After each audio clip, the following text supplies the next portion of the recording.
और वे शेरों और शेरनियों और इन शेरों और शेरनियों के माता पिता, आज मैं फिर से आप सबसे बात करना चाहता हूँ। देखिए, एग्जाम्स स्टार्ट होने वाले बच्चों के, किसी किसी के तो हो भी चुके हैं। आई थिंक मेरा वीडियो थोड़ा सा लेट हो गया, बट स्टिल देर आए दुरुस्त आए। तो आज मैं बच्चों और बच्चों के पेरेंट्स दोनों से ही कुछ बातें करना चाहूंगा, कुछ चीजें आपके साथ शेयर करना चाहूंगा। सबसे पहले बच्चों से बात कर लेते हैं कि भाई, मैंने आपको इस वीडियो के थंबनेल में बताया कि 3 स्ट्रेटेजिकल टिप, यानी कि आपको मैं 3 टिप्स देने वाला हूं कि पेपर की तैयारी कैसे करें, किसी भी पेपर की तैयारी कैसे करें। सिर्फ मेरे फिजिक्स की बात नहीं हो रही यहाँ पर हर तरह के पेपर के बारे में बात हो रही है। ठीक है, तो 3 बातें मैं आपको यहाँ पर बताना चाहूंगा। बातें तो और बहुत है बताने के लिए, बट स्टिल जैसे कि आपका भी टाइम कीमती है और मेरा भी टाइम कीमती है, बात को शॉर्ट में निपटाएंगे और जो मेन बात है उन पर फोकस करेंगे। ओके, तो कुछ बातें जो मैं यहाँ पर बताने वाला हूँ, आप सब इससे कनेक्ट करेंगे। आप सब ऐसा करते हैं जब आप एग्जाम्स देते हैं या ऐसा कोई प्रिपरेशन करते हैं, तो आप ऐसा सब करते हैं। पहली बात,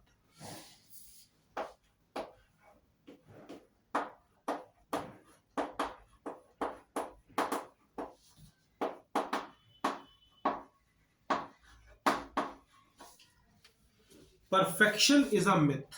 देखिए, सबसे पहली बात, बिकॉज मैं फिजिक्स टीच करता हूं और फिजिक्स में एक बात बिल्कुल साफ बताई जाती है, 100% एफिशिएंसी वाला इंजन नहीं बन सकता।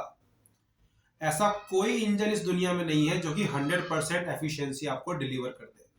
ठीक है, अब परफेक्शन के पीछे आप लोग भागना शुरू करते हैं।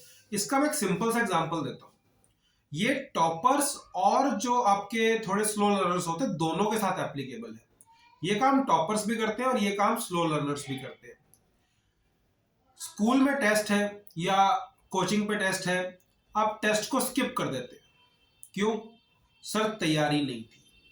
ऐसा बहुत से बच्चे करते हैं कि जब तक मेरी पूरी 100% तैयारी नहीं होगी तब तक मैं टेस्ट नहीं दूंगा। भाई प्लीज इस चीज से बचिए। आपकी परफेक्ट, आपकी आइडियल, आपकी सो कॉल्ड फ्लॉलेस तैयारी कभी नहीं हो सकती।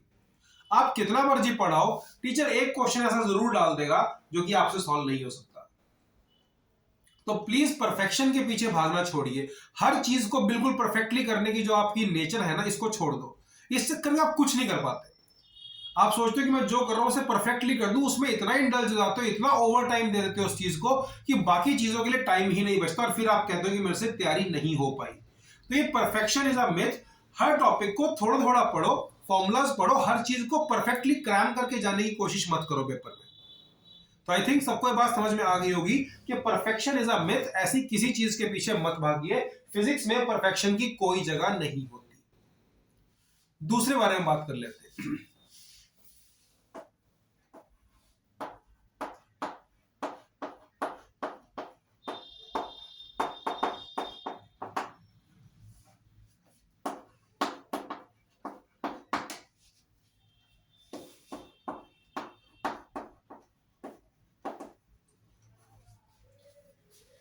Stop predicting, start preparing. देखो, अब ये एक फैमिली वीडियो है। जैसे कि सारे बच्चे मेरी नेचर जानते हैं, मैं कई बार बहुत सरकास्टिक रिप्लाई दे देता हूँ बच्चों को। ठीक है, तो जिसे सो कॉल्ड हम अपनी क्लास में बोलते हैं, भाई पॉइंट लग गया इस पे। तो स्टॉप प्रिडिक्टिंग, स्टार्ट प्रिपेयरिंग। फिलहाल ये एक फैमिली वीडियो है, तो मैं इसके ऊपर कोई सरकास्टिक रिप्लाई नहीं करूंगा। लेकिन सिंपल सी एक बात आपको बताना चाहूंगा कि भाई, आप लोग जो प्रिडिक्शन में टाइम वेस्ट करते हो ना, क्या ये टॉपिक आएगा, क्या ये क्वेश्चन आएगा, पिछले साल आया था इस साल तो नहीं आएगा, पिछले 3 सालों से आ रहा है सर, इस बार आएगा क्या, ये जो आप क्वेश्चंस को प्रिडिक्ट करने की कोशिश में अपना टाइम वेस्ट करते हो ना यार, this is absolutely, I would say, waste of time. ठीक है, तो स्टॉप प्रिडिक्टिंग, स्टार्ट प्रिपेयरिंग। आप तैयारी करो। पेपर में आएगा या नहीं आएगा ये आपके हाथ में नहीं है। जो चीज आपके हाथ में नहीं है, प्लीज उसे कंट्रोल करना बंद करो। ठीक है, उन्हीं चीजों पे फोकस करो जिन पे आपका कंट्रोल है। ठीक है, सर ने कौन सा क्वेश्चन डाला, मैम ने कौन सा क्वेश्चन डाला, मैम कह रहे थे ये इंपॉर्टेंट है, वो इंपॉर्टेंट है, ये आएगा वो आएगा, तो ये प्रिडिक्शन करने का जो आपका टाइम वेस्ट है ना, बंद करो यार। सिलेबस है, पढ़ के जाओ, सिंपल सी बात। So stop predicting, start preparing, उसको प्रिपेयर करना शुरू कर दो। ठीक है, चीजों को टाइम आउट मत करो। ठीक है, पेपर को टाइम करने की कोशिश मत करो कि हाँ भाई ये आएगा, ऐसा करूंगा, वैसा करूंगा, ये हो जाएगा, वो हो जाएगा। आप प्लीज प्रिपेयर करो, प्रिडिक्ट करना बंद करो।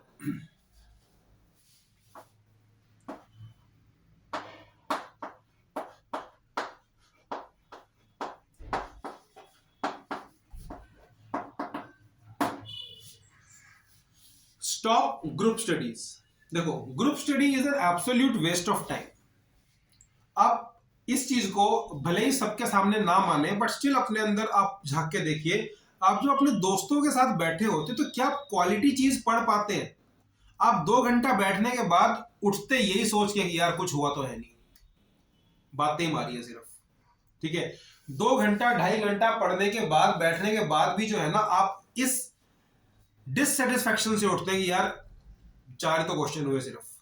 ठीक है, आप चाहे भले ही अपने फ्रेंड्स को शो ना करते हो, भले ही आप बाहर ये चीज रिवील ना करते हो, लेकिन आपको अंदर पता है कि आपने टाइम वेस्ट किया बैठ के।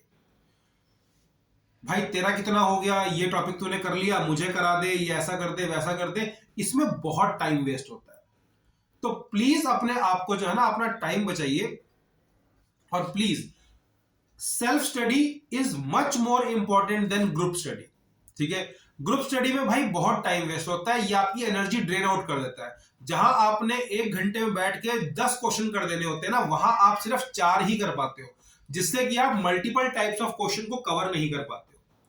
तो भाई ग्रुप स्टडीज को ना करें, सेल्फ स्टडी करें, अपना पढ़ें। भाई मुझे इतना आता है, ये आता है, हाँ आपको टाइम मिल रहा है, आप किसी और को समझाएं, किसी की हेल्प करना चाहे कर सकते हैं, बट प्लीज अपनी सेल्फ स्टडी पे फोकस करें ज्यादा। ग्रुप स्टडीज को ज्यादा सीरियसली मत लें, group studies mostly waste of time होती है। अगर ग्रुप में एक भी बच्चे का मन पढ़ने का नहीं है ना, वो बाकियों को पढ़ने नहीं देगा, और फिर आपकी दोस्ती खराब होती है, फिर ये सब होता है, वो होता है, वो फिर आप उसमें पड़ जाते हैं। सो बेटर है कि आप अपने आप पे फोकस करें। चलिए, ये 3 टिप्स जो है मैं बच्चों को देना चाहता था, तो मैंने बच्चों से बात कर ली। अब मैं बात करना चाहूंगा बच्चों के पेरेंट्स से। देखिए, एक बात आपको समझनी पड़ेगी पेरेंट्स के लिए कि भाई बहुत कम ऐसे बच्चे होते हैं जो एक्चुअल में पढ़ना चाहते हैं। मोस्टली बच्चे स्कूल, ट्यूशन इसलिए जाते हैं, पेरेंट्स भेज रहे हैं, कोई पढ़ना नहीं चाहता। ठीक है, आपको इस बात की रिस्पेक्ट करनी चाहिए कि बच्चा अपना मन मार के स्कूल जा रहा है, अपना मन मार के पढ़ने जा रहा है। ठीक है, फिर आप कहेंगे पढ़ेगा नहीं तो करेगा क्या जिंदगी में? देखो भाई, ऐसा नहीं होता। ये जितने भी हमारे गौतम अडानी, अंबानी, जितने भी हैं, इनकी क्वालिफिकेशंस कोई ज्यादा नहीं है। मैं ये नहीं कह रहा हर कोई अडानी अंबानी बन जाता है, किस्मत भी है, मेहनत भी है, दोनों चीजें। ठीक है, बट स्टिल बहुत कम ऐसे बच्चे होते हैं जो अपनी मर्जी से स्कूल जाते हैं पढ़ने के लिए, और वो होते हैं क्लास के टॉपर्स, जो अपने मन से पढ़ने आए, जो जबरदस्ती पेरेंट्स ने भेजे हैं, यार दोस्तों के साथ आ गए हैं, वो टॉपर्स नहीं होते। टॉपर्स अपने मन से पढ़ने आते हैं। तो अगर आपका बच्चा मन मार के पढ़ने जा रहा है ना, इस बात की प्लीज रिस्पेक्ट करिए। ठीक है, वो आपके लिए पढ़ने जा रहा है। नाउ पॉइंट इज दैट, मैं आपको एक छोटी सी बात बताना चाहूंगा। जब मैं स्कूल में पढ़ाता था, तो एक लड़का था हमारे स्कूल में, वो स्टेट लेवल स्केटिंग का चैंपियन था, और पढ़ाई में थोड़ा सा पीछे था। मतलब मैं ये नहीं कह रहा बिल्कुल ही मतलब डल था, थोड़ा सा पढ़ाई में वो लैग करता था, लेकिन वो स्टेट लेवल का स्केटिंग चैंपियन था और इतने गोल्ड मेडल्स लेके आता था। मतलब मैं रियल आपको इंसिडेंट बता रहा हूं। तो भाई उसके पेरेंट्स ने आके स्कूल में बोला हमारे प्रिंसिपल मैम को कि भाई इसकी ना स्केटिंग बंद करवा दो। यार मेरे ये लॉजिक ना बिल्कुल समझ नहीं आया। मैं उस पेरेंट्स के साथ मैंने बात करी, मैं कहा सर आप क्या चाहते हो? आपका बच्चा आपकी चुनी हुई फील्ड में अच्छा नहीं है, इसलिए उसकी वो फील्ड भी बंद करवा दो जिसमें कि वो खुद अच्छा है। फिर तो कुछ बचा ही नहीं ना। आपका बच्चा आपके हिसाब से पढ़ नहीं रहा, तो फिर उसका वो खेल भी बंद करवा दो जिसमें कि वो मेडल्स लेके आ रहा है। यार ये कौन सा लॉजिक है? ठीक है, तो आप करवा दो बंद स्केटिंग, बच्चा आपका, मर्जी आपकी है। ठीक है, बट इससे उसकी पढ़ाई पे कोई फर्क नहीं पड़ेगा। अगर आपका बच्चा जिम जाने का शौक रखता है, आपका बच्चा बैडमिंटन अच्छा खेलता है, प्लीज उसे खेलने दो, वो बहुत मन मार के पढ़ रहा है। ठीक है, दूसरी बात, यहां पर मैं आपको एक बात बताना चाहूंगा कि भाई अब पेपर आने वाले हैं, हर एक पेरेंट्स को पता होता है कि भाई मेरे बच्चे का लेवल क्या है। आप उसे बचपन से देखते आ रहे हैं, मैं 11वीं 12वीं की बात कर रहा हूँ, 9वीं 10वीं की बात कर रहा हूँ, तो आप उसको देखते आ रहे हो 7-8 साल से, 10-15 साल से कि आपका बच्चा कैसा परफॉर्म कर रहा है। प्लीज उसके सामने ये मत करिए कि अगर तेरे नंबर नहीं आए तो ये कर दूंगा, अगर तेरे नंबर नहीं आए तो वो कर दूंगा, ये बंद वो बंद। आप उसको डराइए मत, आप प्लीज उसको सपोर्ट करिए, ठीक है। उसको दिन में एक बार उसके कंधे पे आराम से हाथ रख के उसको पूछो, बेटा तैयारी कैसी चल रही है, कोई दिक्कत तो नहीं आ रही, कोई चीज चाहिए, अगर कोई प्रॉब्लम आ रही है सर से बात कर ले, ला मैं कॉल करूं सर को। उसको लगेगा कि मेरे पीछे कोई खड़ा है। और प्लीज रिजल्ट आने तक प्लीज अपना जो है ना, ये जो गुस्सा है बच्चे के ऊपर, इसे तो कुछ नहीं आता, क्या किया इसने पूरे साल में, थोड़ी देर प्लीज इसको रोकिए, थोड़ी देर इसको रोक के रखिए, ठीक है। आपके बच्चे को सबसे ज्यादा पेरेंट्स की सपोर्ट की ही जरूरत है। वो सिर्फ और सिर्फ आपके लिए पढ़ता है, वो खुद नहीं पढ़ना चाहता, वो स्कूल जाने का मन किसी बच्चे का नहीं करता। आई थिंक मोस्टली पेरेंट्स, जब आप स्टूडेंट थे कितनों का मन करता था स्कूल जाने का, भाई मन करता था बंक मार ले, छुट्टी कर ले, इधर चले जाए। आपका बच्चा भी वही कर रहा है, ठीक है। मोस्टली हम लोग मन मार के स्कूल जाते हैं, और जो मन मार के स्कूल नहीं जाता भाई वो टॉपर होता है, ठीक है। सो पॉइंट इज दैट अपने बच्चे के ऊपर गुस्सा करने या उसको एक्सपेक्टेशन दिखाना कि भाई तूने ऐसा, हमें तेरे से ये उम्मीद है, हमें तेरे से वो उम्मीद है, तेरे इतने मार्क्स आने चाहिए, ऐसा आना चाहिए। आई थिंक अब ऐसा तो कोई नहीं करता हो कि भाई देख पड़ोसी वाले शर्मा जी के इतने आए, इतने तो खैर हम लोग डेवलप हो चुके हैं कि पड़ोसियों का प्रेशर तो हमने बंद कर ही दिया होगा, और अगर नहीं किया तो प्लीज कर दीजिए, ठीक है। जहां तक बात है अपने प्रेशर की, तो प्लीज बच्चे को करने दीजिए। आपको पता होता है कि भाई इसके इतने नंबर आएंगे, प्लीज उसको ज्यादा की उम्मीद के बोझ के तले में मत दबाइए। आपको पता है कि आपका बच्चा 70 से 80% ले आएगा, उससे प्लीज ऐसी कोई उम्मीद मत रखिए ना। उसको बताओ कि हमें तेरे से 90% की उम्मीद है। उसे एनकरेज करो, उसे कहो भाई तू और पढ़, नंबर जितने आएंगे देखा जाएगा, नंबर जितने आएंगे हम कोई बात नहीं, कुछ नहीं कहेंगे, बट तू कोशिश कर। एक्सपेक्टेशन से ज्यादा एफर्ट पे जोर दीजिए, ठीक है। एक्सपेक्ट मत करिए, एफर्ट पे जोर दीजिए, ठीक है। बच्चे का एफर्ट कितना है उस पर ध्यान लगाइए, ये नहीं कि हम उससे एक्सपेक्ट कितना कर रहे हैं। तो ये दो वर्ड्स जो है ना, एक्सपेक्टेशन और एफर्ट, प्लीज इन दोनों में बैलेंस बना के रखिए, ठीक है। दूसरा, अपने बच्चे का पूरा ध्यान रखिए, उससे उससे टाइम टू टाइम बात करिए। सबसे बड़ी दिक्कत क्या होती है, मोस्टली पेरेंट्स कहते हैं हमसे तो बात ही नहीं करता है बच्चा, मोबाइल खेलता रहता है, ये करता रहता है, वो करता है, हमसे बात ही नहीं करता, खाना खाने भी साथ नहीं बैठता। मोस्टली पेरेंट्स आके बोलते हैं मुझे ये बात, ठीक है। तो अगर बच्चा आपके पास नहीं आ रहा ना, अपने खाने की प्लेट लेके उसके कमरे में चले जाओ, चल कोई बात नहीं भाई, तू नहीं आया, हम आके बैठे तेरे पास, चला जा, ले हमारे साथ खाना खा। आप भी तो मेज पर ही उसका वेट करते हो ना, आप भी तो टेबल पर ही उसका वेट करते हो, उसके कमरे में तो नहीं गए खाना लेके।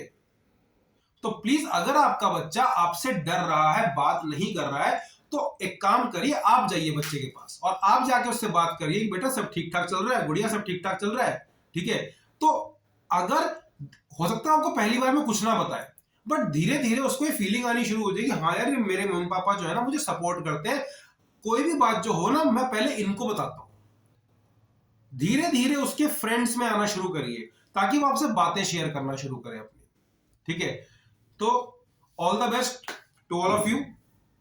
कोई भी प्रॉब्लम है फिजिक्स में, आप मुझे कॉल कर सकते हैं, व्हाट्सएप कर सकते हैं, ठीक है। किसी भी तरह की कोई प्रॉब्लम है आपको तो आप मुझसे शेयर कर सकते हैं, पेरेंट्स स्टूडेंट्स कोई भी आप मुझसे शेयर कर सकते हैं। मैं पूरी कोशिश करूंगा जितना भगवान ने थोड़ा बहुत दिमाग दिया है उसे यूज करके आपकी हेल्प करने की। So thank you so much everyone for watching this video.